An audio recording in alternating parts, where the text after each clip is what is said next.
Good afternoon, good evening, Speed Gaming 2. Welcome to another edition of the Super Metroid multi-category tournament.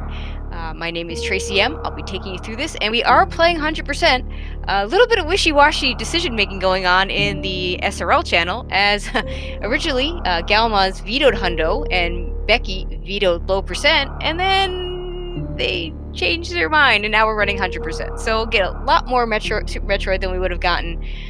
So should be a really good race. Two very good runners. They should be starting any moment. This is a 2-1 bracket match. Gala having won over Desmouse as on a forfeit, and then beating also Nintoaster Ben, losing a very nice match to Kip. Becky having beaten Crokemeyer, losing to Sloters, and then having a win versus Mumudidi. And let's go ahead and take a quick look at what their Hundo PBs are.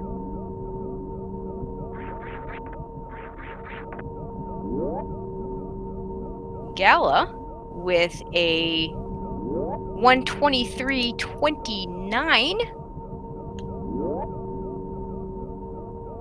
And let's see what Becky has as they get into the first Ridley fight. Of course, they're just going to damage this down. We've seen this many, many times before. Nothing really new here. The way we always start every run. And Becky has a 121.36. So interesting, because Gala is a higher seed. I wonder if he looked at those PBs when he made that decision, or changed his mind, because Becky has about 2 minutes on him on this particular category, even though Gala has a lot of time on Becky in the other categories. So it should be interesting to see how this race goes. Nice thing is we do have close enough PBs that we could have a very close race.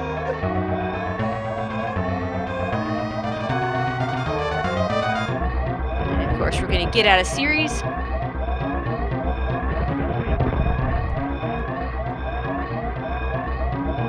Becky getting out with a 45.08, Gal getting out with a 44.46. By the way, they also put that in the SRL chat, so I didn't actually have to look at it. Because it's very easy to miss those, especially as they end up getting out at the same time. But this is an important matchup. Any of the 2-1 bracket matchups are super important this week. The 2-1s being kind of on that bubble as to whether they're going to make brackets or not. The way the playoffs are going to work is there will be an undefeated player, assuming no ties. We're going to have at least one undefeated player. Probably should be only one undefeated player, the way the Swiss rounds work. And we're going to have several 5-1s and several 4-2s. And all the 4-2s are going to play to get the last spots into brackets. And that's going to be quite the race. So whoever wins this match has a better shot at just flat out getting into the bracket stage with a 5-1 record. Whoever loses this match is going to be at 2-2, and will have to win out just to make it into the play-in race. So all these 2-1 matchups are super important. And like I said, two very good runners here. So it'll be interesting to see just how this one goes. Gal taking a bit of a lead as we go into picking up our first item, the Morph Ball.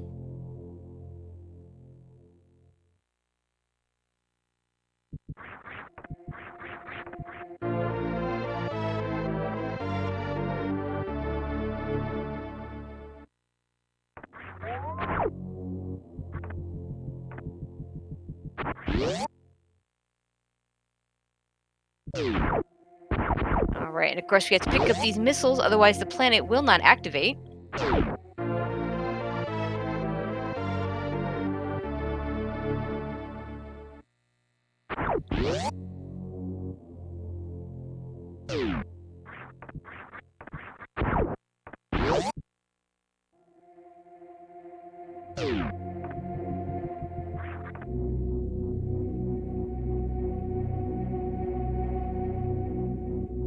And we're going to head up the elevator and into the main part of the game.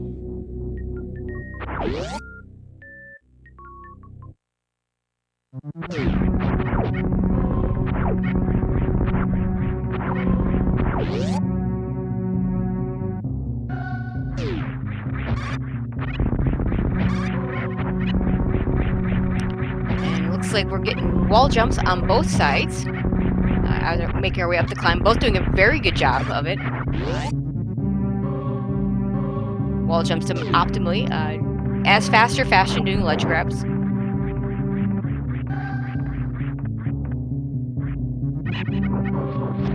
And Gal's going to be first one into Bomb Chorizo.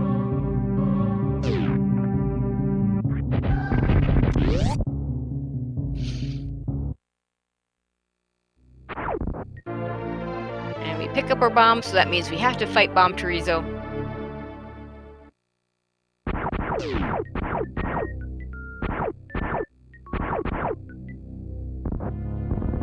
We want to have full energy for this fight so that when we shoot the little balls that Bomb Chorizo fires at us, we can get missiles and finish off the fight that much quicker and avoid the head missing animation. Gal does take a little bit of damage, but by the time he does, it's not a problem.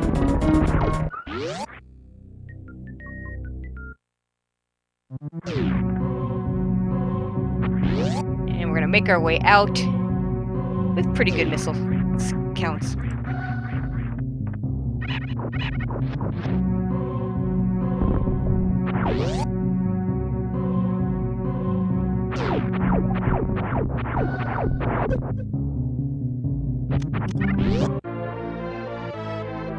As we run into our first E-tank.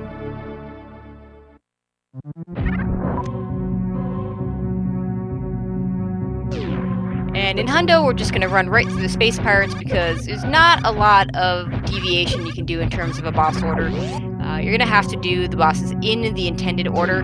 There are a few reasons for that, and we'll get to those when they come up. So we are not going to be heading up Red Tower. It is possible. Some runners will. Very few runners will go ahead and get early power bombs before heading into Kraid's Lair because there is a missile pack behind power bombs in Kraid's Lair.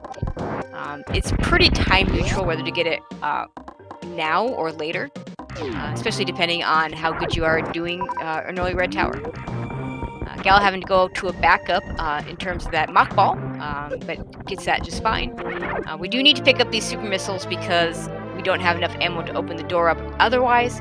So we're going to grab these super missiles so we can open up the red door and get the items behind it.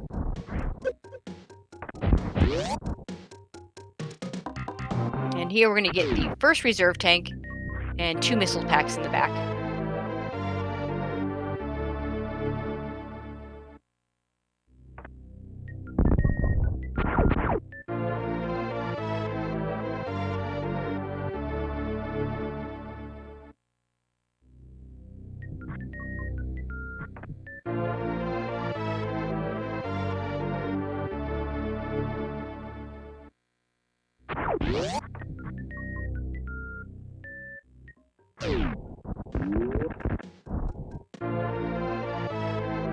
Becky getting the nice mock ball. Look, Galamoz may have gotten it too.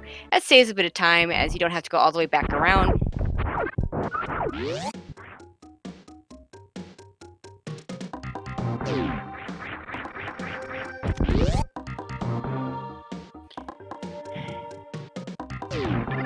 Galamoz a little bit ahead as we go over to Big Pink. There are a ton of items over here, most of which we can't get right now. And the ones that we can get are mostly easier to get later. The one thing we will pick up is the charge beam.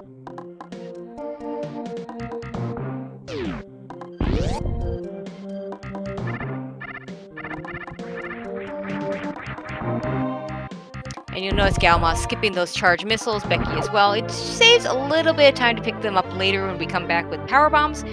So they're both going to get it then.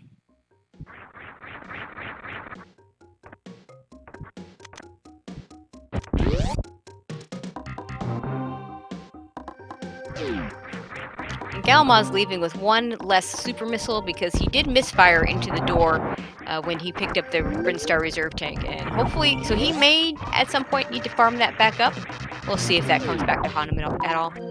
Fortunately, it's very easy to farm super missiles at this point because all these CAC attacks are basically 100% going to give, or near as 100% going to drop super missiles.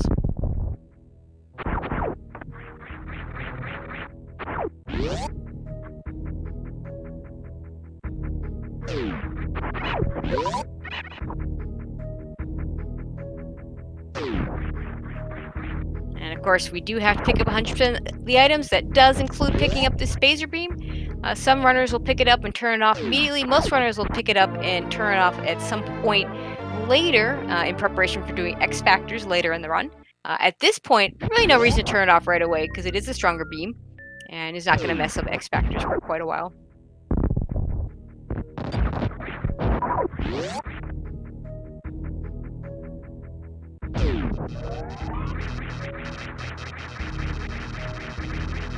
It looks like Galamoz just a little bit ahead, heading over towards Kraid, but still only about a room difference. A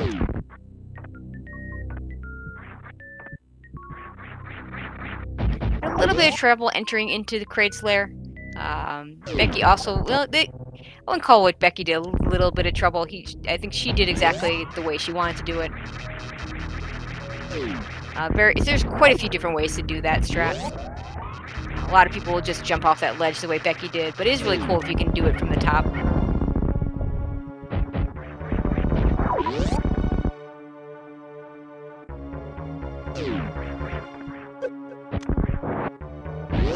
And Galamoz is going to head into his Kraid fight. Only have the 4. Yeah, he's good on super missile. He has the 4 you'd expect because he used one for the eye door. And it's going to go ahead and set up. Looks like he's going to set up for the 2 missile, 3 super quick kill.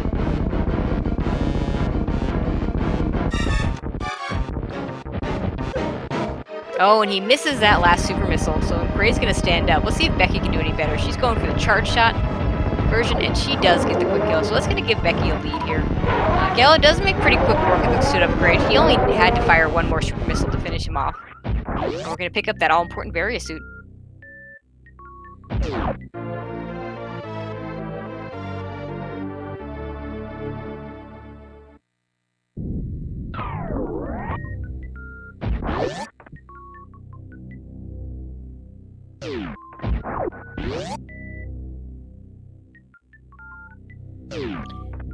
And one more item we're going to pick up here now. Like I said, there is one more item that the runners are going to leave behind because we don't have power bombs yet. Neither one opted to get early power bombs. Honestly, the biggest reason you would consider getting early power bombs if you're worried about forgetting this item later. They do pass by this area 3 more times. Usually you get it on your way down to Lower Norfair. We are going to pick up this energy tank. This is one of those energy tanks that's often picked up for safety in an 80% run. In this run, we're just going to pick it up because, again, we're doing hundo, so that means 100% items. We're going to get everything.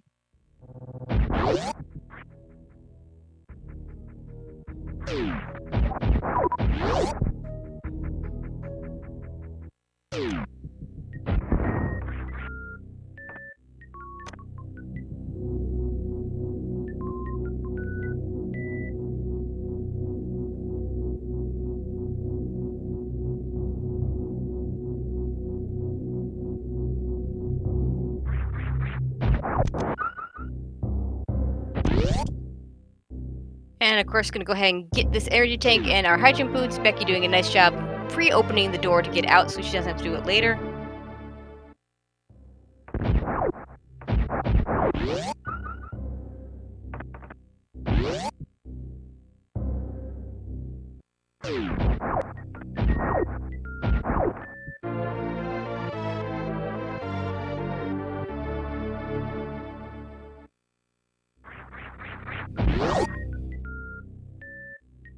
And Becky making her way out, having already opened the door, going to grab this missile as well.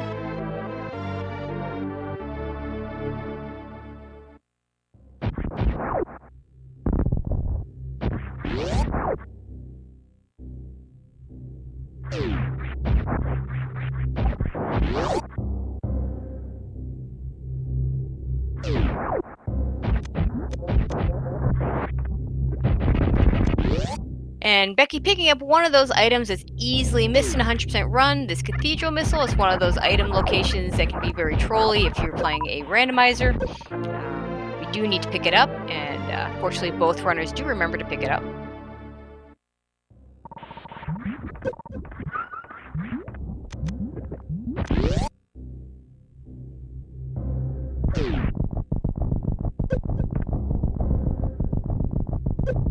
Becky doing a nice job wall jumping up Bubble Mountain so that we don't have to go around the long intended way.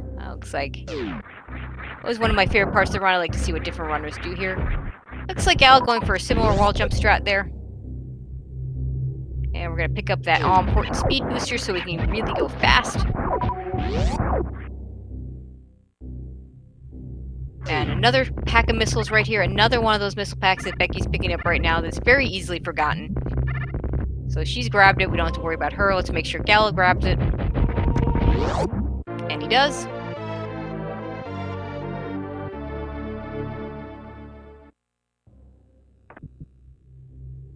And we're going to grab that speed booster so we can get out of here.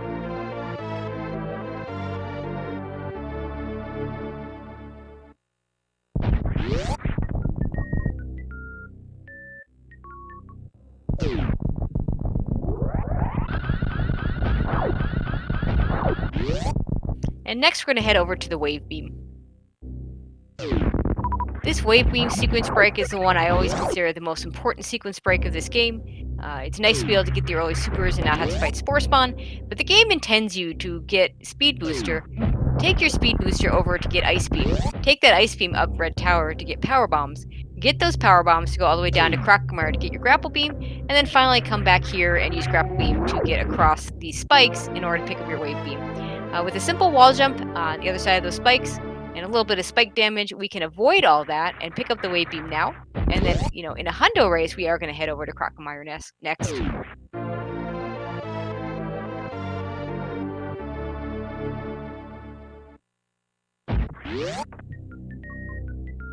Becky gained a nice jump out of the double chamber area, and we'll head up and we'll probably head back towards Crocomire. There are two routes. The first thing we already talked about the potential of going and getting those early power bombs. At this point, we'll see if either one of these runners is doing a different route. Typically, most runners are going to do an early Croc route and pick up the grapple beam. The other choice being an early power bomb.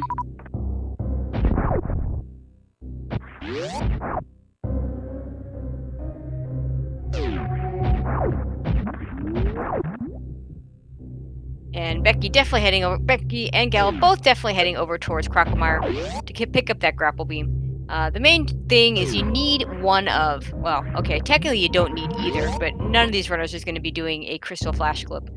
So realistically, you need one of Grapple Beam or Ice Beam to get the Spring Ball when they head over to Meridia. Most runners will pick up the Grapple Beam. It is an easier way to get up there. It is also helps you out more in different places.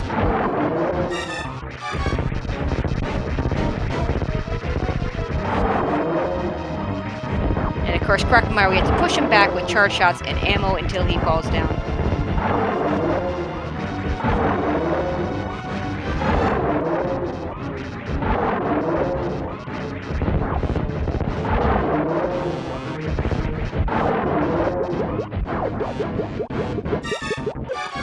And we kill Crocomire, and we go ahead and pick up this E-Tank. So there's a little bit of difference. The biggest difference in the next part of this run, besides the fact that we have to go down and pick up a power bomb pack, a couple missile packs, and grapple beam, we are going to go into the Fantoon fight with a lot more missiles, one extra energy tank, and a reserve tank. Of course, we do have to wait for Crocomire's bones to fall down there. Becky getting a very nice shine spark to get across here. That'll save her a little bit of time when we're running from the floor. And we'll pick up what in this route is the first power bomb pack. Gal also getting a nice shine spark across. She actually got it a little bit earlier in the room, so hopefully should save a little bit more time. Probably not a huge amount, but a little bit of a difference. And at this race, every second is going to count.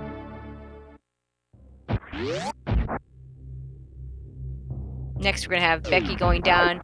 We'll see if she decides to pick up the missiles first and then pick up the grapple beam. It's a little more optimal to pick up the grapple beam first and then come back using the Indiana Jones strats. Looks like Becky's going for the grapple beam. Let's see if she goes for the Indiana Jones. Gallo, let's see what he does. He is also going to go for the grapple beam first.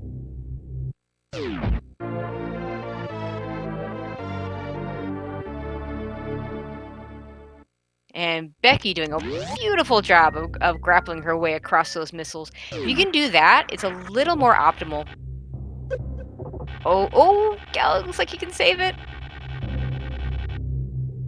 And he does. He did lose a little bit of time in comparison to the way Becky did it. But still, double Indiana Jones does not happen every day in a hundo race. So very cool. Good on both runners. One more missile pack to pick up in this area in the cosine room. So called because the shape of the room.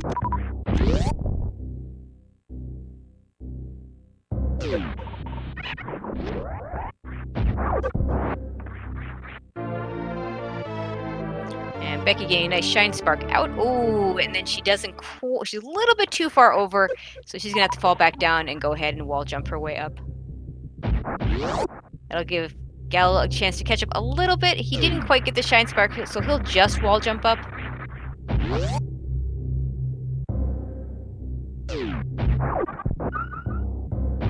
Becky falling into that acid.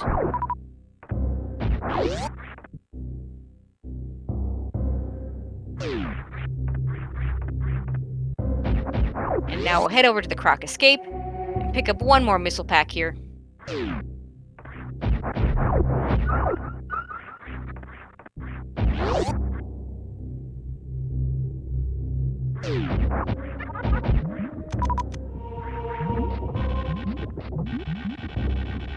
Gal almost missing that last grapple block and then managed to save it. It's a couple of times he's managed to save those grapple strats across. But loses a little bit more time doing that, but not as much as if he had fallen down. So good that he managed to save that.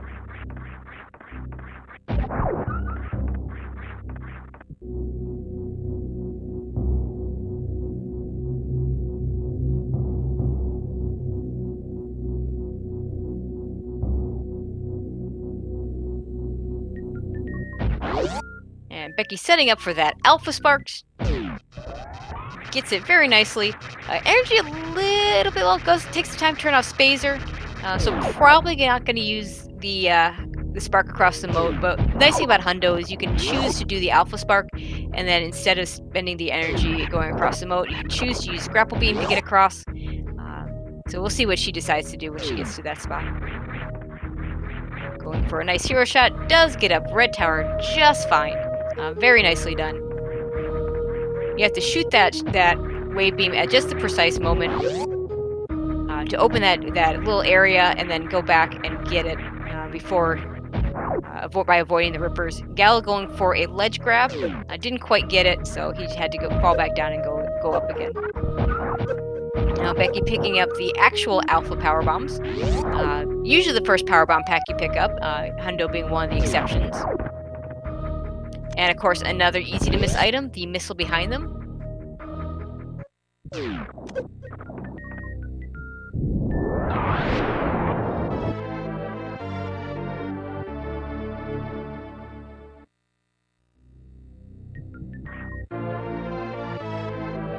Now Becky heading over into the beta power bombs area. Uses a shine spark to kill 2 of the side hoppers and uses a missile to get the 3rd.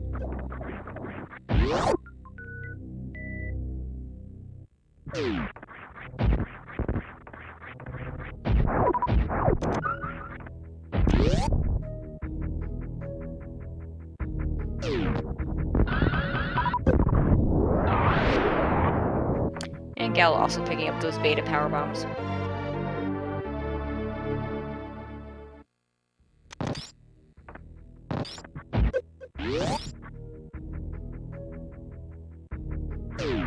Becky using the grapple beam to kill those crabs. A lot of the Meridian enemies die in one shot to the grapple beam. It's kind of a weird thing. And Becky is going to save some health here by using grapple beam to get across.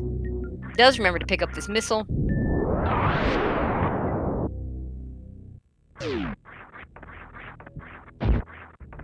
Not sure how much time it loses if you pick up that missile on the way back out, but nice to just get it now and not worry about it.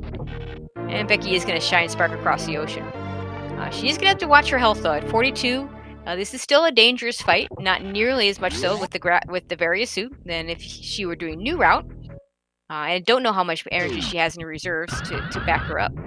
Gal's gonna go in with a much better energy setup.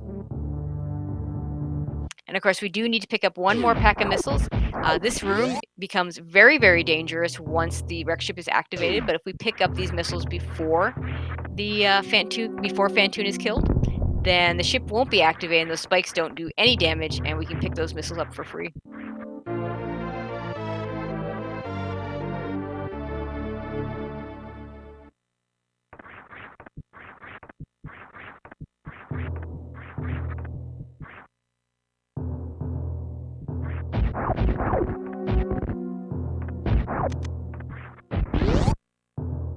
And Becky's heading into her Phantoon fight.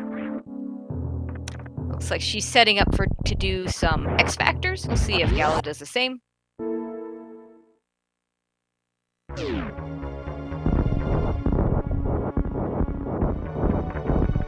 And we have simultaneous boss fights once again.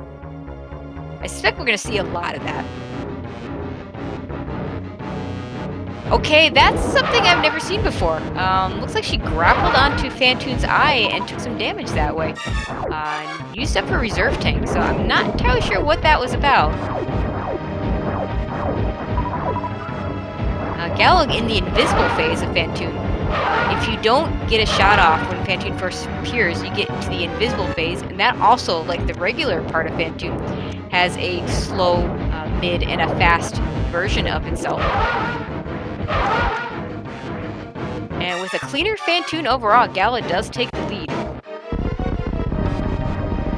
Neither one with a particularly clean Phantoon, but Gala is able to take advantage of just slightly better Phantoon fight. Never feels good when you have to go through one of those invisible patterns, though.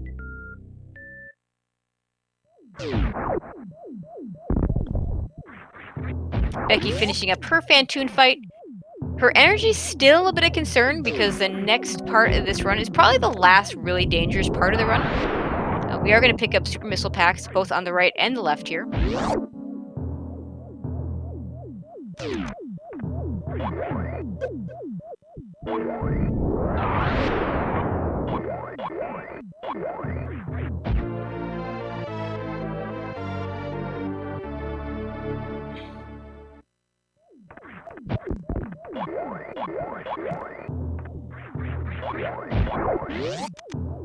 And Gal with a nice mock ball out.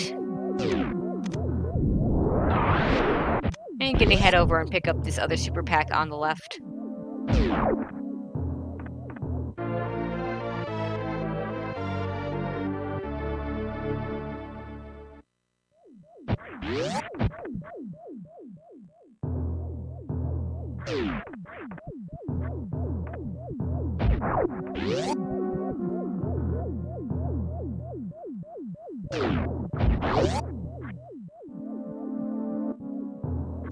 Alright, now through the spiky room of death, the last really dangerous part of this run, Galamoz has no trouble getting through.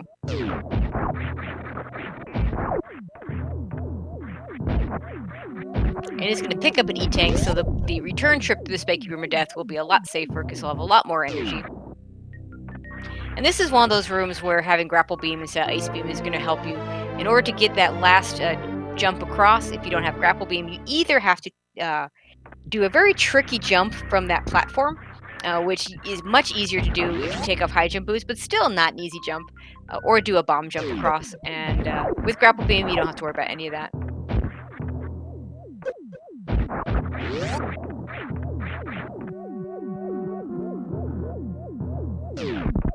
Oh, and Becky falling into the water, so he's going to lose a little more time to that. Gal making his way back through spiky room of death. Fortunately, no deaths today. And will make his way up to the attic.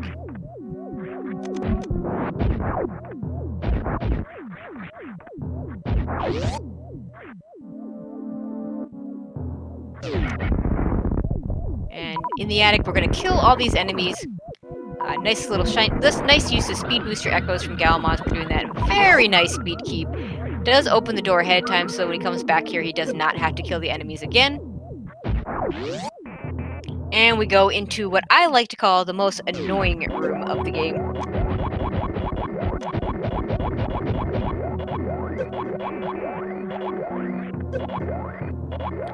And as you can see, it is an annoying room as he goes through these worker robots. They just don't want to cooperate today for him. And we do have to pick up this missile pack because, again, it is 100%.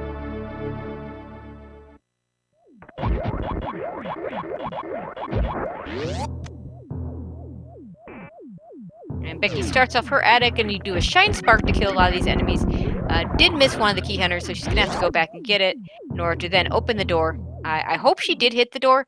It's hard to say. I'm sure she did because she would have heard it open. We can't hear her audio. We're hearing Gala's audio, so we'll just assume that she did open it. And Gala going to get these sky missiles. Oh, and he does get up there, but doesn't quite get them. That's going to lose him a little bit of time. This item is a pain to get. And he misses again, Gala, please.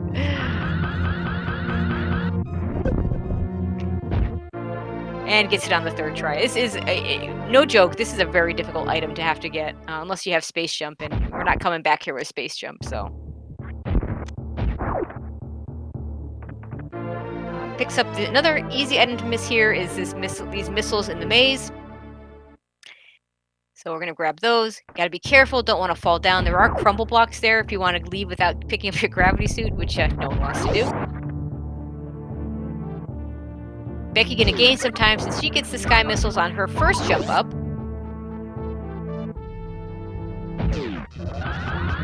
So Galamoz is going to go for the shine spark through the bowling area.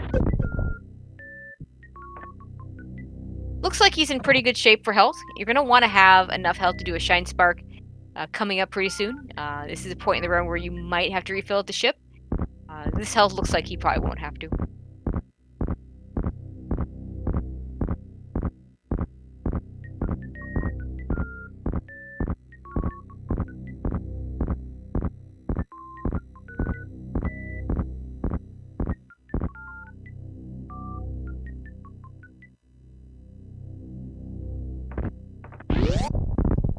Okay, 2 more items we're going to pick up before the gravity suit, a missile pack, and then we're going to shine spark into the reserve tank. And this reserve tank is why we can't do Phantoon first, or why we don't do Phantoon first. Because, I mean, you certainly could, but you'd have to come back here with the speed booster to get this reserve tank. So it would never make any sense to do Phantoon first, get the speed booster, and come back up here with the speed booster. So we have to do Kraid first. Meanwhile, Becky in her bowling.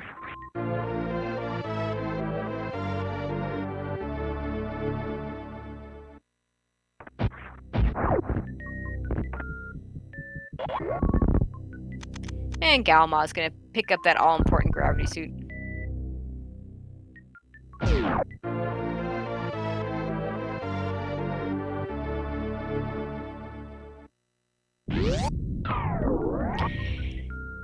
Next part of the run is going to be a whole lot of criteria and Brinstar cleanup. Oh, Becky, not quite getting a horizontal shine spark, it looks like.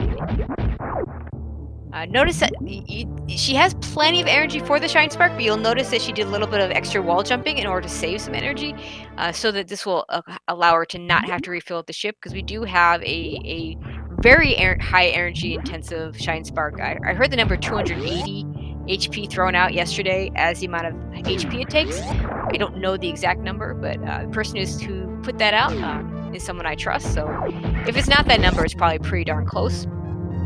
Becky also picking up her fancy new gravity suit.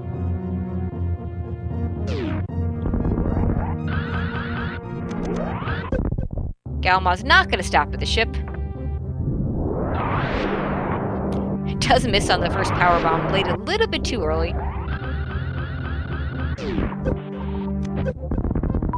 And as he uses up more energy, he might have to dip into those reserves. The shine spark will not cause you to go into your reserves. You can, however, in the middle of the shine spark, pause and pop your reserves manually, and we'll see if that's what he does.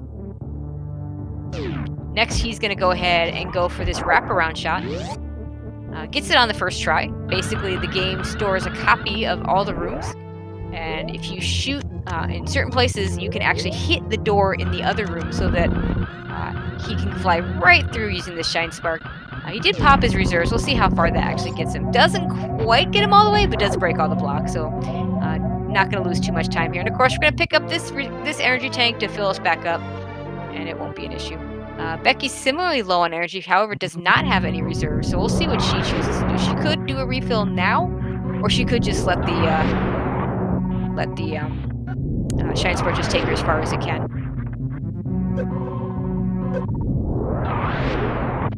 It does do an extra little bit of a hop to save a little bit. Oh, and she bonks on it. It's going to have to go back through with power bombs. Is this going to be pretty safe? Because we do have power bombs, we do have gravity suit, but it is by no means free. So she's going to have to be careful here. And fortunately, she has an energy tank waiting for her at the end. Gal picking up 2 of the trolliest missiles of the game. If you don't fall down that crumble shaft properly and you miss one of those missiles, that is a huge, huge time loss.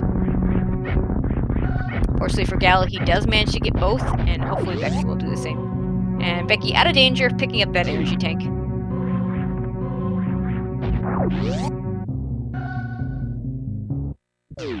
And now we're going to get to the Brinstar cleanup portion of the race, the first Brinstar cleanup portion of the race. We're going to pick up all those items at Big Pink that we didn't pick up before. Okay, as you're in chat telling me it's 230. So they were a little bit closer to that. And that 230 actually makes a little more sense.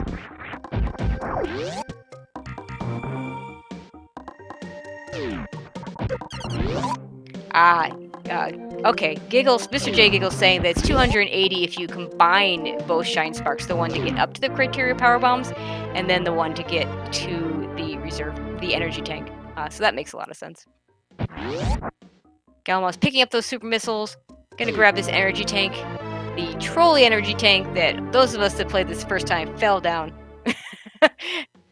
Giggles Spec says he's speculating, don't quote him, but sorry, I already quoted you, so.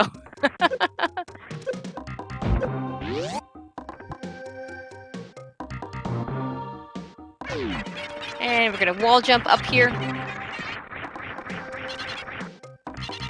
Get this power bomb pack. Strangely enough, this power bomb pack, it is possible if you want to use a moon dance strat. You can actually get this power bomb pack as the early power bombs. This is not an optimal way of doing the category, mainly because it doesn't allow you to clean up all the Brinstar items at once. The one item that messes you up is the energy tank at Waterway, and because we would not be able to get that one even with power bombs, we'd have to come back for it with Speed Booster. We don't do no one does the Moon Dance strat as for the Hundo category. Okay, Gal gonna go ahead and pick up these missiles. He could have gotten these the first time up, but it definitely saves time to do it now, because we're gonna go head straight into the Mission Impossible area.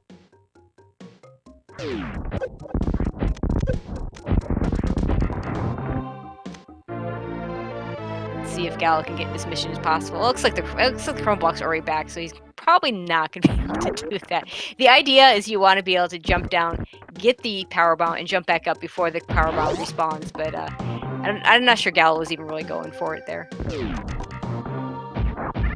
So next we're going to go ahead and get the Spore Spawn Super Missile. Fortunately, we can do it from the back here. There's several places you can set up to fire that shot. But you can't just arbitrarily pick a spot. There's just several specific spots that work. And you know it worked because you'll see the entire room shake.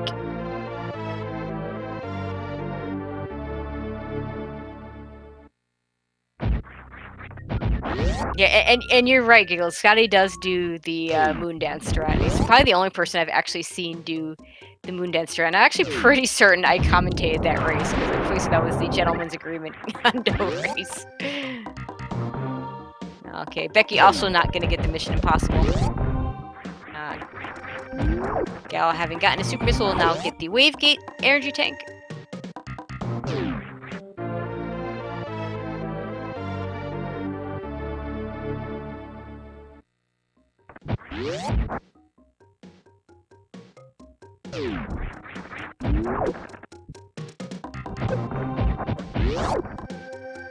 Alright, Gal making his way out of the Wave Gate area. Becky making her way to the Spore Spawn Supers. And now we'll pick up these charge missiles now, because it's a little bit faster, saves a little bit of time, because we can now lay a power bomb and pick them up while the power bomb animation starts. And we'll head down and pick up these this one last E-tank.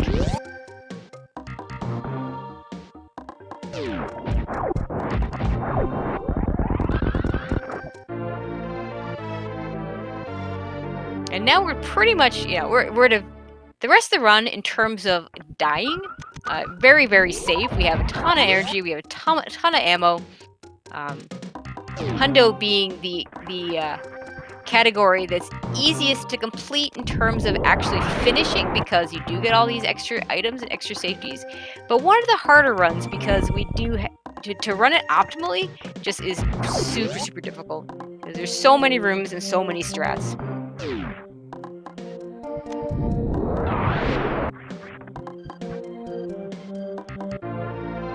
And one last item we're going to pick up in Brinstar now. The rest we'll pick up at the end of the game. The green pipe missiles here. Another easy one to forget. So far as I can tell, not a single item has been skipped.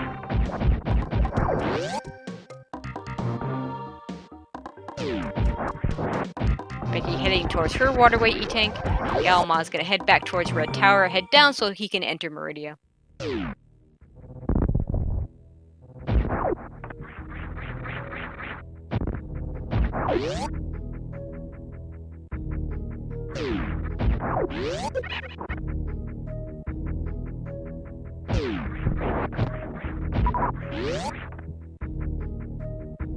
Alright, Becky gonna pick up her last Brinstar item for now.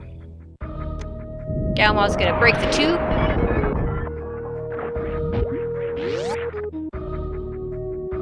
And head into the Meridia portion of the run. Meridia being a very mazy area, definitely one of the harder areas to route. This first missile, this is the one that's probably the hardest item to get in a casual run. There's 3 ways to do it. Gal going for the short charge, that I believe definitely involves a stutter, maybe even a stutter 3, certainly at least a stutter 2. It's a very difficult short charge, and he does manage to get it without too much trouble. Now I'm going to head over and get the Mama Turtle E-tank and missile here. This second missile, one of the ones that most likely, most easy to miss in a casual run.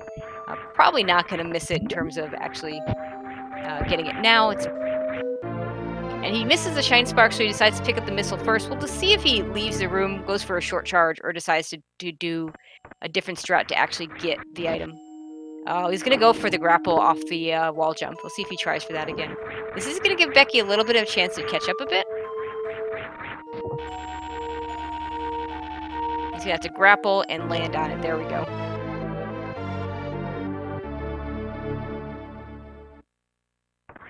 Becky going to opt for a different short charge. This ledge, you can get just a standard short charge, don't have to do any stuttering, and you can jump up and get that missile. Probably the easiest way to do it.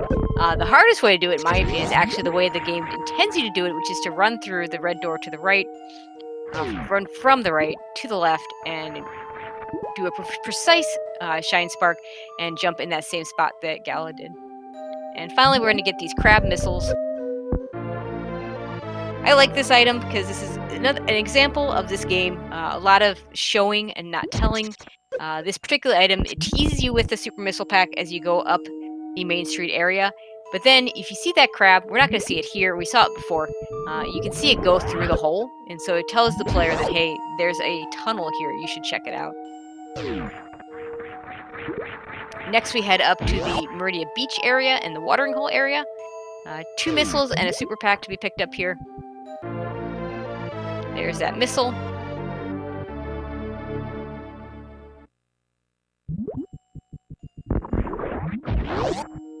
And Gal gonna head over to the super pack and the second missile in the watering hole area.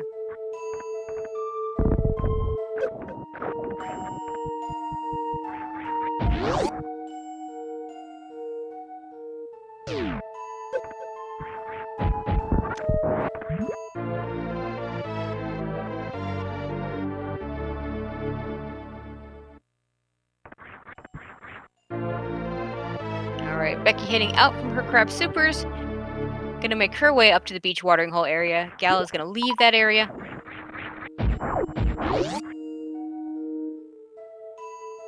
Becky do a nice job doing the wall jumps, avoiding that crab.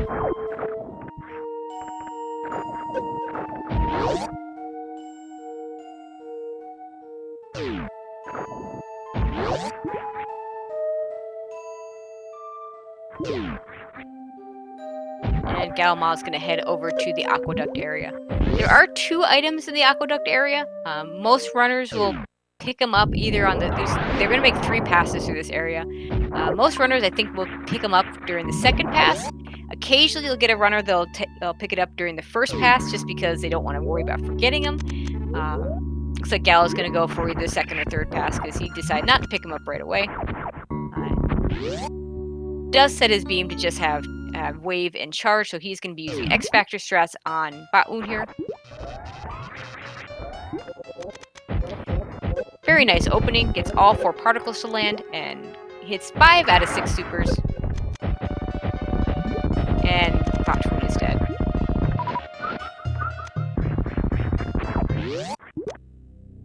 Becky making her way out of the watering hole area, and we'll head over towards Baoon next. We'll see if she decides to pick up these aqueduct missiles early. Gal running right past the Baoon E-Tank. That E-Tank is better picked up. We're going to go through that area 2 more times, so 3 times total. Most runners will pick it up the second or third time through.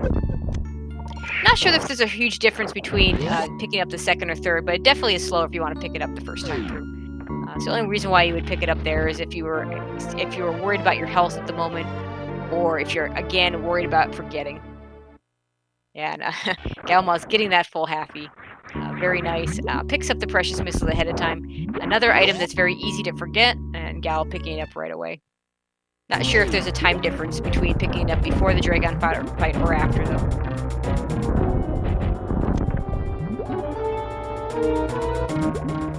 Becky basically having the same fight on Baoon.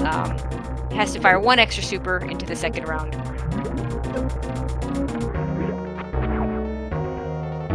Nice thing about Hundo is you have a lot more options in terms of what to do for your Dragon fight. Looks like Galamoz is going to go for the typical any percent strat setup, starting with an X Factor into a Shine Spark. Being that you have a lot more ammo in this situation, and being that you have Grapple Beam, you have other choices, either to go for, or use more ammo for the kill, or just flat out use Grapple Beam. And Gal is going to finish her off with a couple of supers. Becky not getting any kind of halfie in the Coliseum, so she'll have to wall jump across this.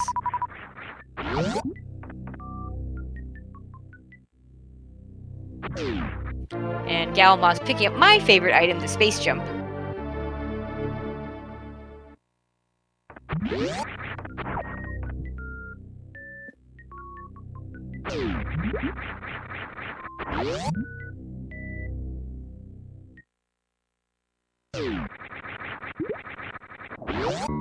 And Galamoz is going to make his way out of the Dragon area. I did not see if Becky picked up those precious missiles ahead of time. So hopefully she did, or she'll remember to pick them up on the way out.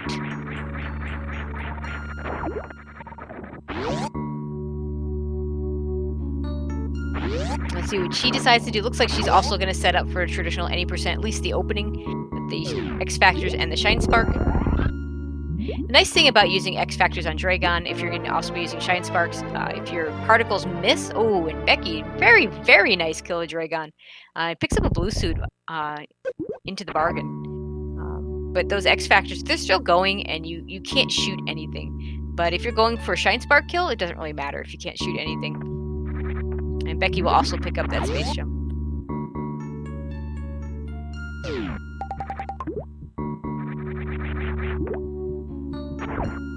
Okay, looks like Galamoz is going to wait for the third pass-through to get the aqueduct items. And Becky's got to be careful not to touch the run button, otherwise she will fire off that blue suit prematurely. And we'll use it to do the reverse halfie to get out of here. Okay, routing in Meridia, one of the more difficult areas to route. We are going to do the right sand pit first. A little bit further away from getting back to Norfair, and not having Spring Ball here is not going to... having Spring Ball in the left sand pit is going to help out more than having it in this right sand pit. I saw that Becky did not grab the Baoon E-Tank, so she will be grabbing that on her third pass through this area. Looks like Gala with 4 E-Tanks on top, so a total of 11 already grabbed it. And we're gonna head, and Gala's gonna head over towards Shack Tool. Becky gonna grab the aqueduct items now. A little bit quicker to do it here because you can do a short charge on that upper area. And it's a little more on the way than if you did it in the first time. Looks like Gala's setting up to kill Shacktool there. Don't kill him too soon, Gala. He's got some work to do first.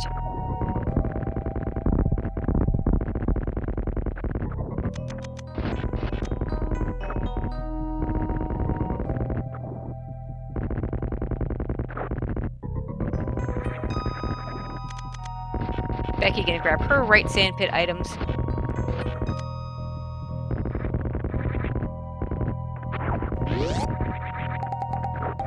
Alright, Gala decides not to kill Shacktool yet. And will make his way to one of the more fun items of the game, and unfortunately one of the items most often skipped in runs in general, just because it's just so far out of the way. And Spring Ball being such a nice item to have. And we're going to use it to jump our way out of here without any trouble. Becky, on her way into the Spring Ball area, will have to wait through the Shacktool cutscene as well. Looks like Gala just likes teasing Shacktool, but not quite killing him.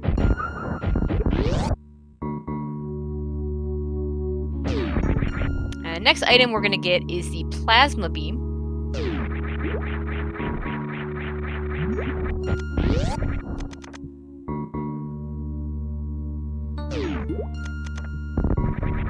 And gonna head up through the green door here, while Becky waits out her Shacktool cutscene.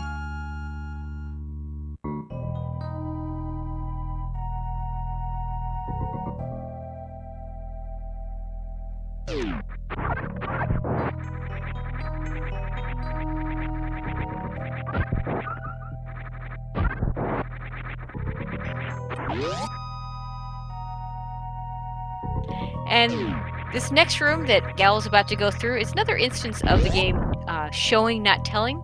If you were to try to kill these enemies right here, it would take quite a few shots. We're going to come back through here with the Plasma Beam. Gal laying a power bomb to kill some of the space pirates in this room are vulnerable to power bombs. Not all of them. She'll have to finish them off with the Plasma Beam. Not entirely sure why that is.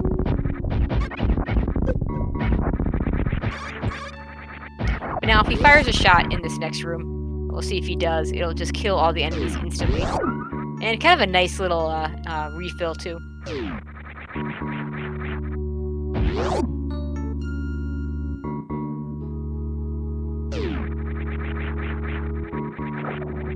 And Becky gonna head up and pick up her Plasma Beam. And this time we're gonna go back through the Cack-Attack Alley.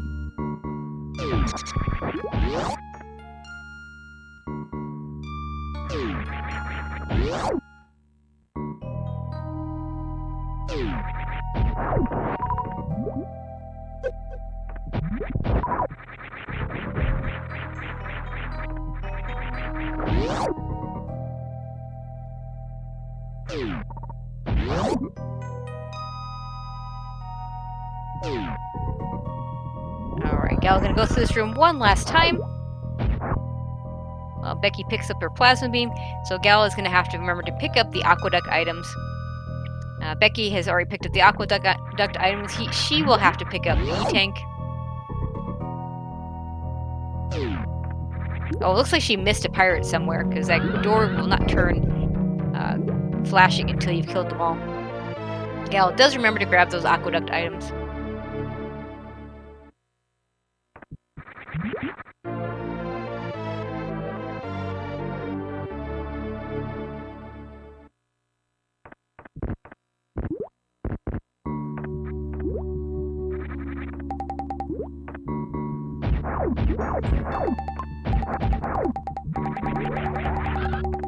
Alright, now Gal is going to leave Meridia by going through the left sand pit and pick up 2 more items in Meridia, and then we'll be done with this area.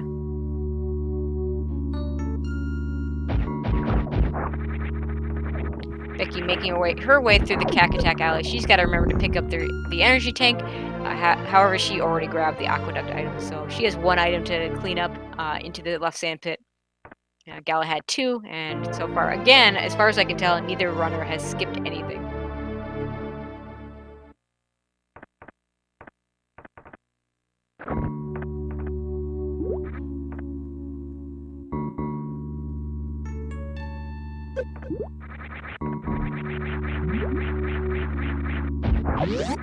Alright, now Gal is gonna start making his way through here, and we have one more major item we're gonna pick up before heading down to Lower Norfair.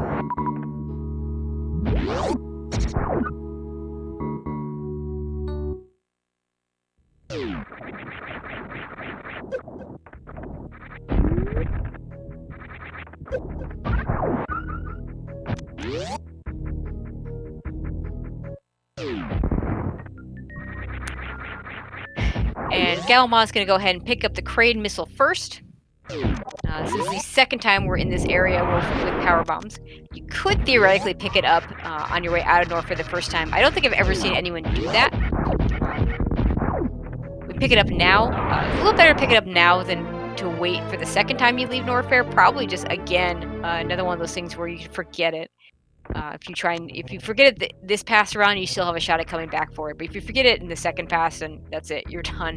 You're skipping that item, or having to come way back to get it. Either way, either option is bad. So now we're gonna head over into Lower Norfair. We're gonna pick up an ice beam first. I want to pick up the ice beam now, if nothing else, but to give our plasma beam, our full beam combo, just a little bit more oomph. The Ridley fight, for instance, is a 20-shot fight. With the full beam combo, would be a 24-shot fight with the without the ice beam.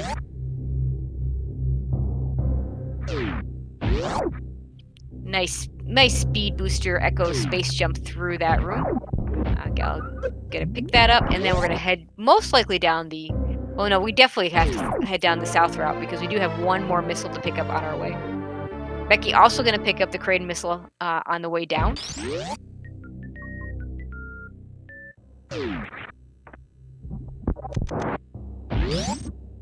Nice use of spring ball, not falling through the crumple blocks. And we'll make her way back to Norfair.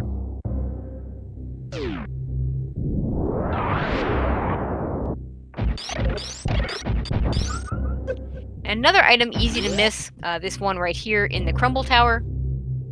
Very annoying item to get, as all these blocks are crumble blocks.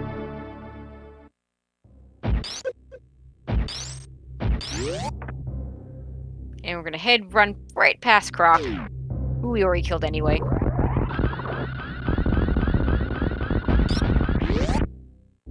Oh, looks like that jump looked good. Oh, very. Oh, he almost got all the way through with that speed echo space jump. Looks like he's gonna go for another shine spark or another. Yeah, he's gonna go for another. Doesn't quite have the speed echoes, but still a very fast space jump because he had that good running start. Becky, meanwhile, picking up her ice beam, and we're gonna head over to my favorite part of the game, Lower Norfair. Galamoz going for it, but not quite getting the chronic boost there. We'll just end up space jumping through this. Gets a D boost off the Namahe instead. And unfortunately loses his space jump at the top, and we'll have to come back down and do it again. And we talked earlier about how we talked about why we have to do Kraid before Fantoon. Obviously you want to do Fantoon before Dragon because of that gravity suit. Don't really want to do... Suitless can be fun, but it's definitely not optimal. And we do need to do Dragon before Ridley because of this one item. So this room right here, for whatever reason, the game looks to make sure that you have space jump, and if you don't have space jump, this statue will not work and will not drain the acid.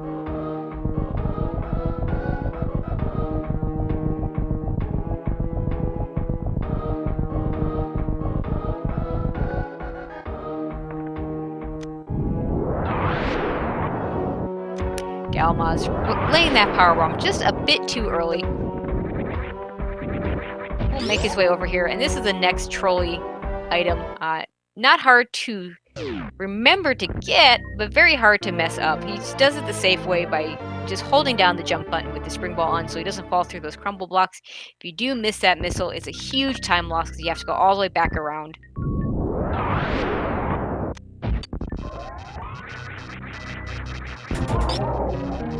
See if Gal can... Yeah, looks like Gal's got himself set up in that very nice safe spot that GT won't hurt him. And he's just going to kneel down and spam a bunch of charge shots. And occasionally, if GT jumps up, the plasma shot will actually double hit.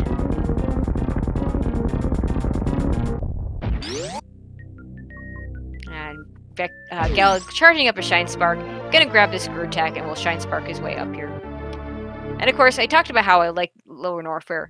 This is the part of the game I really like, just because depending on what category you're running, it can be a very, very different experience. In the Hundo category, we get the version where we have all the cool items. Space Jump Screw Attack will make very quick work of a lot of these rooms. And we just get to rush to Ridley. Whereas in some other categories, in particular like the low percent ice category, it's a very, very different experience, and you have to be very, very careful and know your strats well to get through. And I do believe, rumor has it, we're going to actually get a low percent ice for the 8 o'clock match coming up in about an hour. I should say for one of the 8 o'clock matches, since we do have 2 of them.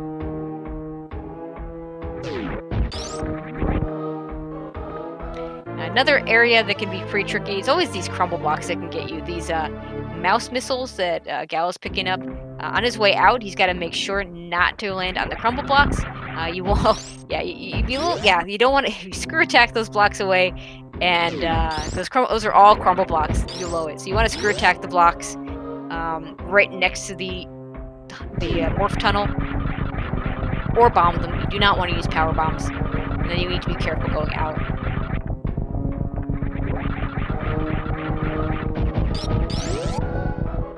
Okay, Gal making quick work of the amphitheater area. Nice job space jumping into the room.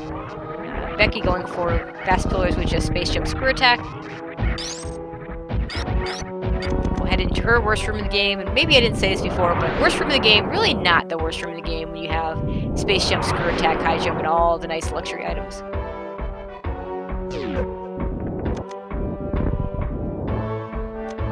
And now going to make our way down to Ridley himself.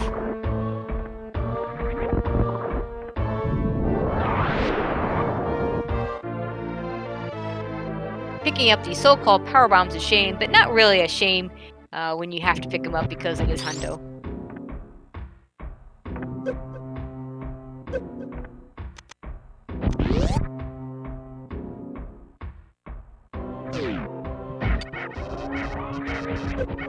Looks like Gal is setting up for some charge strats. Firing these charge shots as these pirates run away from you, you can kill them in one shot because they'll double hit. It's a very nice job of it. Becky making her way down the red key hunter shaft. And Gal about to be in his Ridley fight. As I said before, it'll be 20 shots with this beam combination. Could supplement with some ammo. Probably is not going to want to, even though super missiles are higher DPS. You want to have those super missiles for Torian without having to do any farming. Not as big a deal in Hundo as it is in any percent, because you have so many missiles to back up those supers. But ideally, you want to have supers in Torian for both the Metroids and for the for Mother Brain. Oh, it's like Gal miscounted a little bit. Thought Ridley was dead. Oh, wait, no? Okay, Ridley is dead. Must have gotten grabbed just a bit early.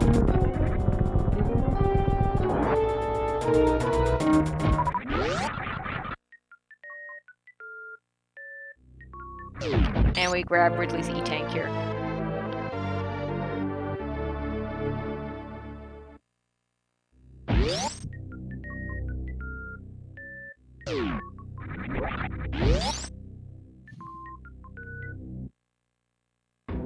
Alright, as Gal leaves Ridley, Becky about to start her Ridley fight.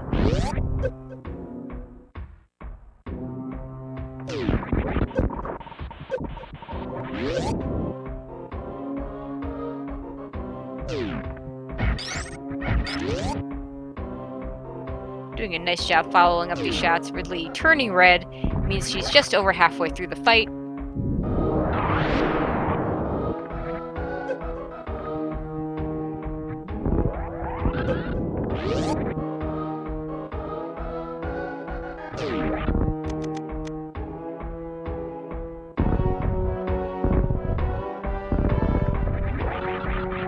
And Becky finishes off Ridley.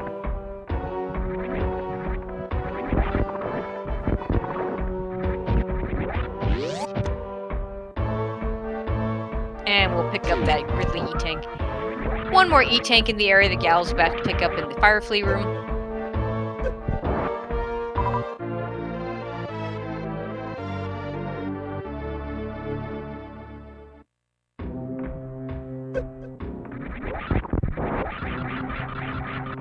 And we'll finish up doing the Lower Norfair cleanup here.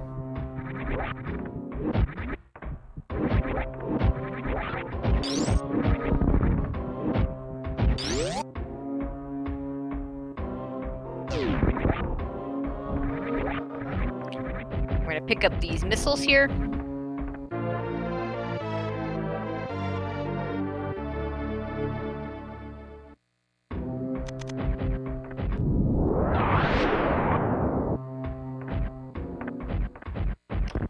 Spring Ball making this little area much easier to do.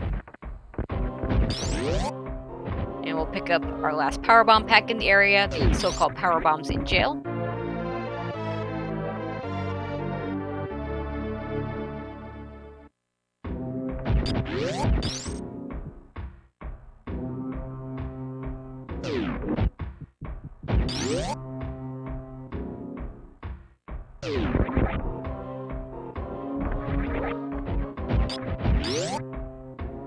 And one last missile pack we need to pick up here, the Franker Z missiles.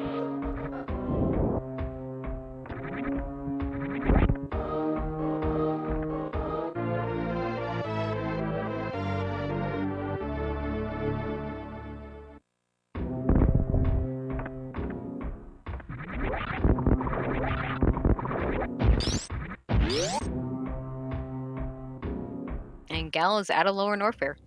Meanwhile, Becky finishing up her cleanup of Lower Norfair, going to pick up these missiles and those power bombs.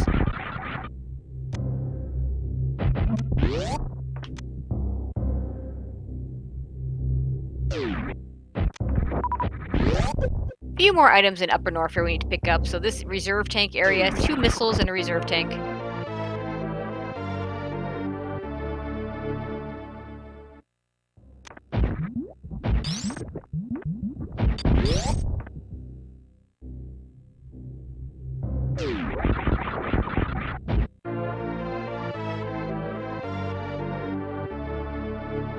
Becky also making her way out of Lower Norfair. One more missile pack for her to pick up before she heads over and does the last of the Bubble Mountain cleanup that Gal is doing right now.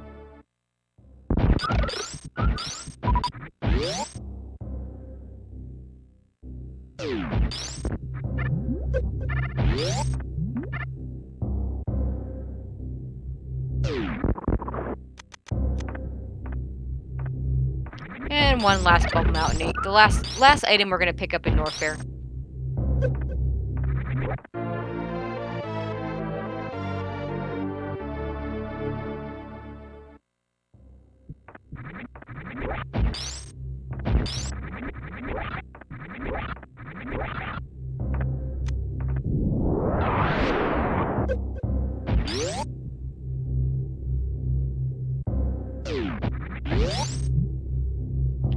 And finally, we're going to make our way through Frog Speedway. Ironically, the only run we go through that shortcut, as opposed to, say, a lot of other categories where you constantly are going through that area. And Galamoz leaving Norfair behind. Becky picking up her missiles near the reserve tank.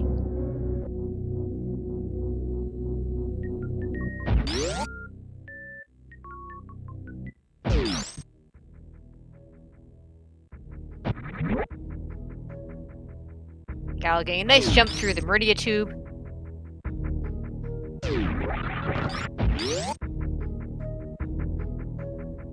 Becky gonna pick up her last Norfair missile. The next item we're gonna pick up is that X-ray scope. Pretty useless unless you mess up stand-up glitch. But it is an item, and we are doing 100%, so we do have to pick it up.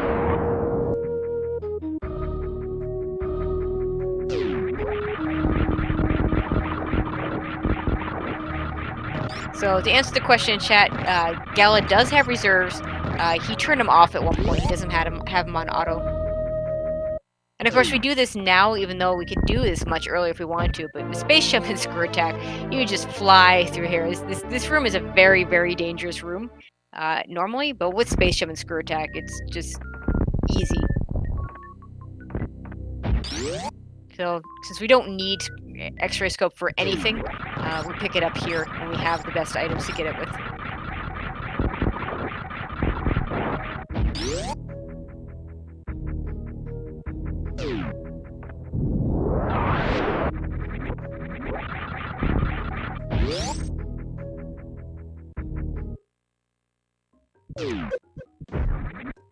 Alright, Gal gonna head up towards the blue Brinstar area.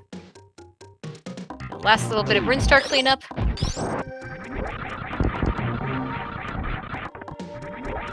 Becky heading towards her X-ray scope.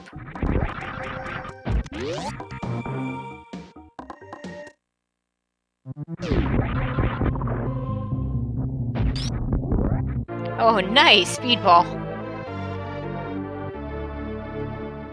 Picks up the power bomb pack. Is gonna have to lay down a power bomb here. A lot of times the runners will lay the power bomb down first, but he kind of just ran into that power bomb pack, so.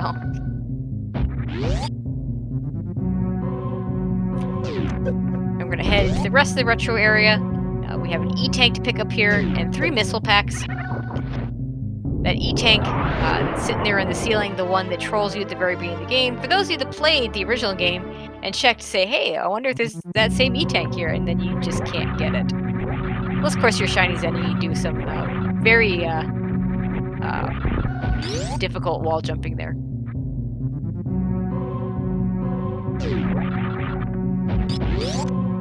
And now I'm going to grab the Billy Mays missiles because we see one, but wait, there's more.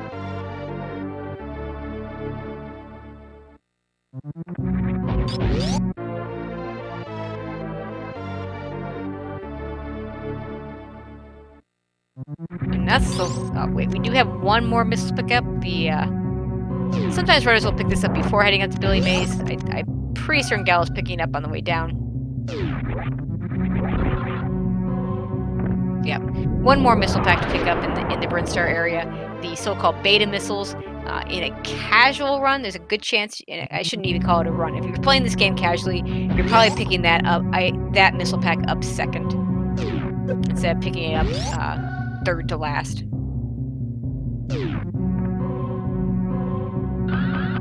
Gal gonna charge a Shine Spark into the elevator, and he'll be able to unleash that to get across the pit room.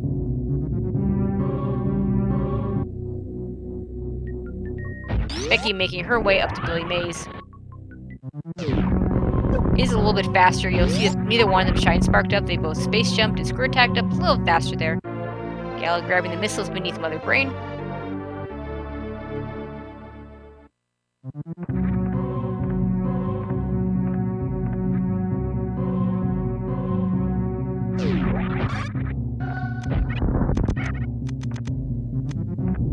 And we're about to grab our last super pack. Ideally, if Gal does this right, he'll release a shot as he runs over those enemies and freeze them into the Shine Spark. Very nicely done.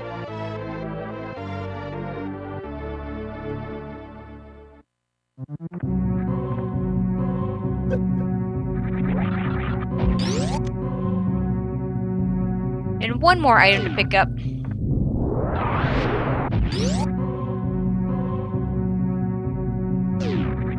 230 missiles. The last missiles we're going to pick up in 100%. Another missile pack that in a casual playthrough you're probably going to pick up very, very early. Very likely your third missile pack. But here we pick them up last. Becky also gained the nice Shine Spark through the pit room. And remember, she go get the missiles below Mother Brain as well. She'll head over to get those last super missiles.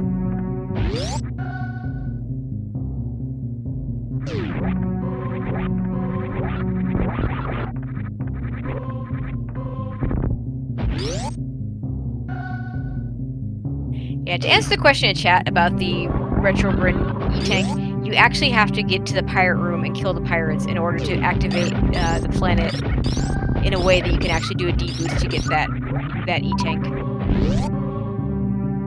in the Blue Brinstar ceiling.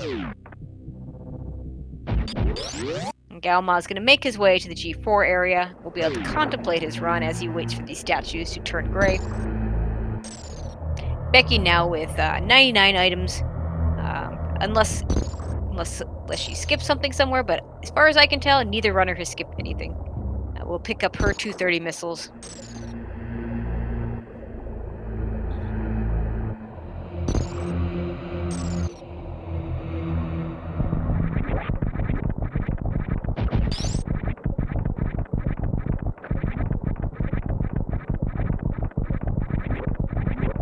Galamoz looking very antsy to get down. Becky now with her 100th item, gonna make her way over towards Torian as well.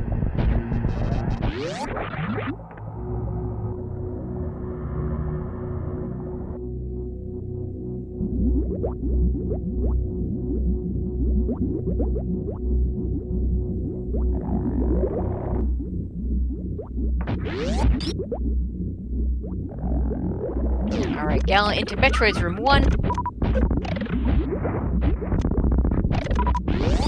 Doing a very nice job. Had a little bit of trouble with the third Metroid, but managed to clean it up very quickly. Nice grouping of Metroid's rooms 2.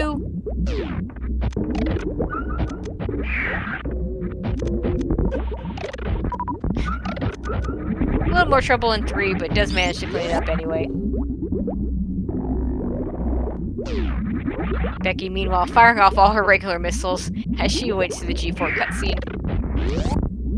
Gala finishing off the last Metroid room.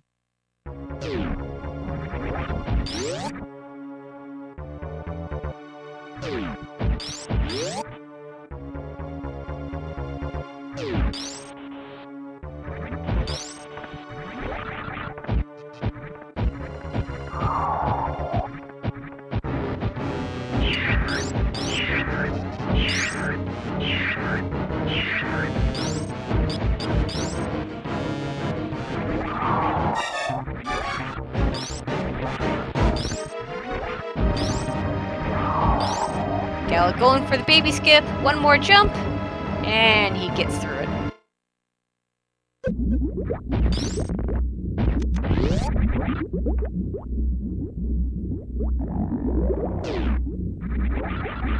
Oh wait, I thought he got that. Sure looks like he got babied. Looks like he got caught just as the baby Metroid, just as he was going through the transition. And he's at baby speed right now. This is going to give Becky a chance to catch up a little bit. He could finish the game like this, but probably isn't going to win if he does that. So what he's going to do is go ahead and save here and reset to this room.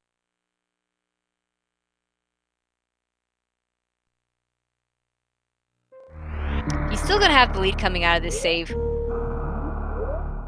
But Becky's definitely catching up a little bit from this. We'll see if she can get a baby skip, and that will catch her up even more.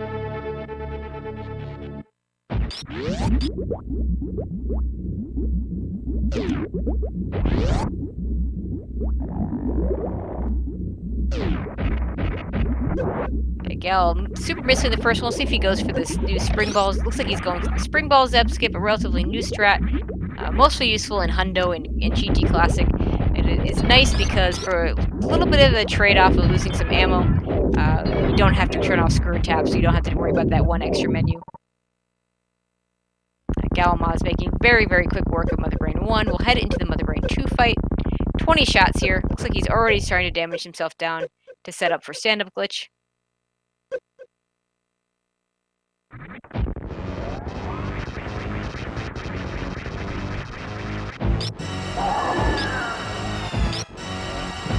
Didn't quite see if I'm gonna assume Becky got the baby skip. I didn't quite see it.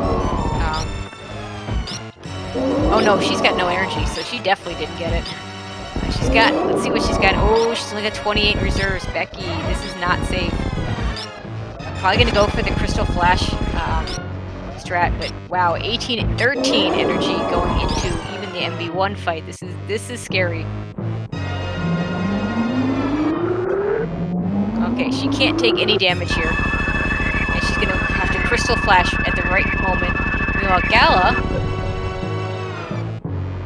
setting up for stand-up glitch.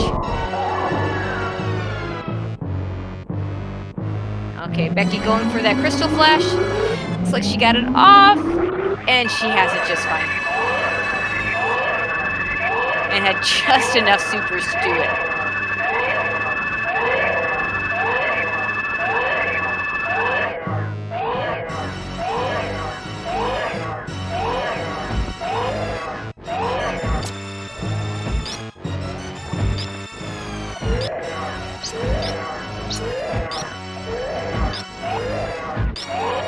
Okay, Galamoz into his stand-up glitch. I have to be in the air at certain points. You see when he was jumping when the baby Metroid detached from Mother Brain. Also need to be in the air when the baby grabs onto Mother Brain. One more choke point here. When Samus gets the Hyper Beam, you do not want to be shooting. Galamoz is going to back his way up a little bit to get better shots off. You gotta be careful if you turn around the wrong way. You gotta be careful, make sure the baby doesn't detach from you. Some of these things can be corrected with the X-ray scope, but not everything. There are certain soft locks that can happen here that the X-ray scope does not fix.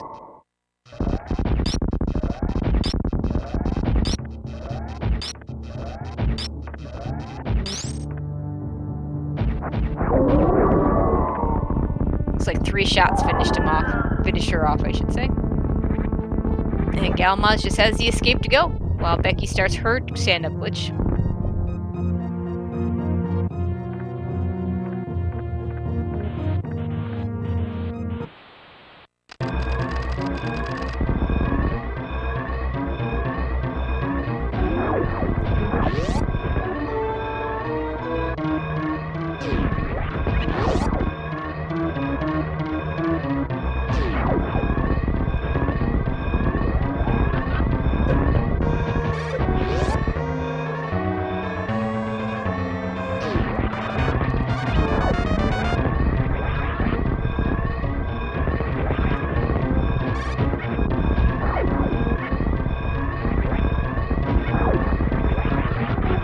Galamoz making his way out of the escape.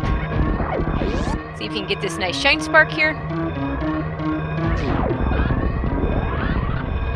He does, gets the full, doesn't quite get the full beam with shine spark, not clipping through that last block. Doesn't make a huge difference though, in terms of time. He is making his way out.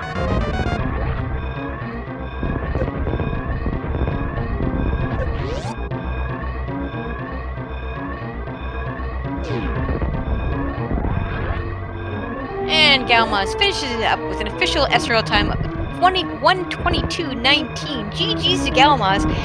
He says in the SRL, actual PB if 100%. So I don't know if he's where as far as I know, he picked up everything. So we'll get the official results after the credits go. Meanwhile, Becky into her escape.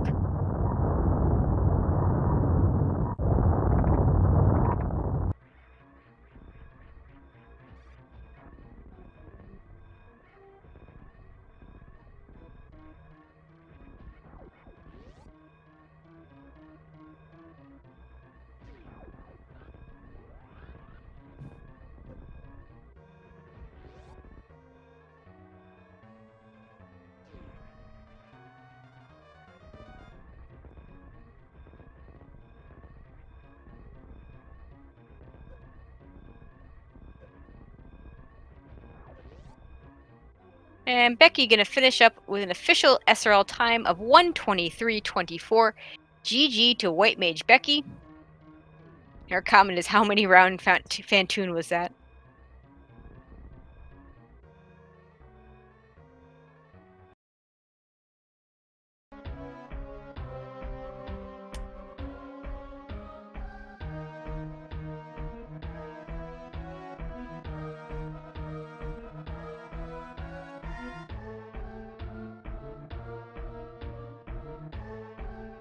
Looks like we'll get Galamoz in for an interview. And in fact, there he is. Just has to unmute himself. GG's Galamoz. Thanks, Tracy. So, okay. Take me through your thought process. Because first you'd veto Hundo. I'm assuming with the idea that you expected Becky to veto low percent ice and you have a nice quick GT classic. And then Yeah. This was the hardest one to veto because I was like, I don't want to do Hundo because it's like the longest category outside of RPO. Yep. And I was like, I don't really want to do Hundo. But then it's Becky. So I was like, trying to decide, do I veto low percent ice or do I veto Hundo? And so I was like, well, I'll just race Becky in this Hundo because if it was anybody else, I would have vetoed Hundo, like for sure. Well, I don't know. And Becky's pretty good at Hundo. And in fact, when I looked up your PBs, I'm like, wait a minute, Becky's got like 2 minutes on you. Oh yeah, yeah. Like I hope I got 100%. Yeah, I think really you did. I think you both did, but we'll have to wait and see what the credits say. Okay, yeah, I got it.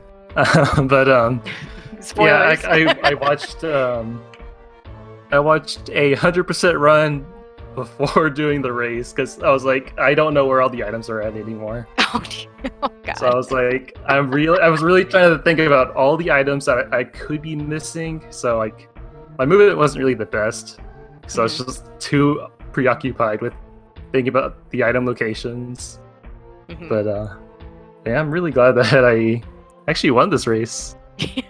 Yeah, I mean it was well, you had the lead early. I don't know how much you watched the restream, but you had the lead early, and then I don't know what happened to Kraid, but yeah, like I was just thinking about items all the time, and so I was like, oh yeah, I can do the quick kill, and I'm just suddenly aiming down or something. It was a disaster. Quick kill, I know from experience, the quick kill does not work if you're thinking about something else. Yeah, that's pretty much how it works. So but you finished Kraid off pretty quickly, but that gave Becky an opening to take a lead. But then neither of you had a great Fantoon, but yours was a little less bad. So you were able to take the lead back at the Fantoon fight. So you're both in there at the same time. Yeah, I hope it was a really good race because I think we had, I think we're at similar Hundo levels. I'm not sure. Like it would have been a close race, I think. Yeah, I mean it was close enough that you were in that position of make a big mistake and she's gonna take over. Yeah, so, I was really sweating after that baby skip though. Like I was like, yeah, no, I thought you got it, and then I'm like, oh, he's not moving at full speed. Yeah, I was like, no, I can't. This can't be happening. But yeah. All right, Becky also getting Hundo, so we got double 100%. All right. Nice. But yeah, it was a really good race. I'm really glad I got to race Becky and Hundo, even if it's not my favorite category. Well, next, so that puts you into the 3-1 bracket, which is nice because you have a shot at avoiding any kind of play-in race. Next week, I should have this memorized by now, but every time I keep looking it up because I just don't want to get it wrong. Next week we have our categories are RBO, All Bosses, and GT Classics. So what are your thoughts going into week 5, 3-1 with those categories? Absolutely no chance of me doing RBO. Aw, I don't blame you, but it's gonna take me like 3 hours or something ridiculous. Like I can't really. Like I would have like the race pressure and then the pressure of like the heated runs. It's not going to go well at all. But so we'll see. I'm fairly comfortable with GT Classic though. Yeah, well, GT Classic is such a nice little run. Just a very dangerous early, but once you get past the GT code, just a boss rush to the end. So it's a fun one. All Bosses is just so new. I mean, it's not new per se, but it wasn't really super run a lot. People didn't run it a whole lot until we put it into the multi-category race or multi-category tournament. So I feel like it's almost a wild card, just because there's so much routing that can still be done, depending on what kind of route you normally take for any percent. Yeah, I'm not too familiar with any percent All Bosses. I think I've done like 1 or 2 runs, and that was it. All right. So, anything else you want to add before we close this out? I want to say GG's to WhiteMageBecky. I'm really glad that I got to race Hundo again. And yeah, thank you, Tracy, for doing commentary. I know I brought you in for a long race, Yeah. longer than expected, but Yeah, I mean, to be fair, it was more a matter of I really was thinking of joining Kip on commentary at 8 o'clock. Rumor has it we're gonna get Woody versus Richmond doing the first ever multi-category low percent ice, and I figured I might have a better shot at being able to do that if you guys had done the GT Classic. So I probably won't be joining Kip on that, but he's one of my favorite commentators to listen to, so definitely gonna be watching that. yeah, Kip is great. Yeah, absolutely. But Really enjoy his really commentary fun. too. I mean, you and Becky are two of my favorites as well, so it's definitely fun to calm your race. Yeah, thank you for doing that. But yeah, that's all I have for now. All right. Thank you very much, Gala. And if you are not already following him and Becky, be sure you throw them a follow, especially after putting on. And we're not updated. Okay, so, but both their Twitches are twitch.tv/Galamoz, twitch.tv/WhiteMageBecky. Exactly what you see on the screen here. So yeah, go ahead and definitely give those runners a follow. And we do have still a whole lot of races coming up today. Right now, going on SpeedGaming, a last-minute ad, we have Polar Bear Bunny versus Magoo. Crocomire versus Sign-In also going on right now. That is not being restreamed. 8 o'clock on SpeedGaming 6. We'll see if they hold to their agreement. Woody and Richmond hopefully going to do the first low percent ice run in the multi-category tournament. Also at 8 o'clock we have Glostio Souza versus 64-bit Link, and at 10 o'clock we have a 3-0 versus 3-0 race between Toasty and a Real Cutie. So definitely looking forward to all those matches. Couple matches tomorrow, 3 matches tomorrow, several matches. Saturday is like all day, every hour is like another match coming up. So a whole lot of stuff coming up this weekend. So you definitely want to tune in for all of that. But that's going to do it for us. I'm going to go tune in to one of the other races. Hope you all will too, and hope to see you there. And thank you all.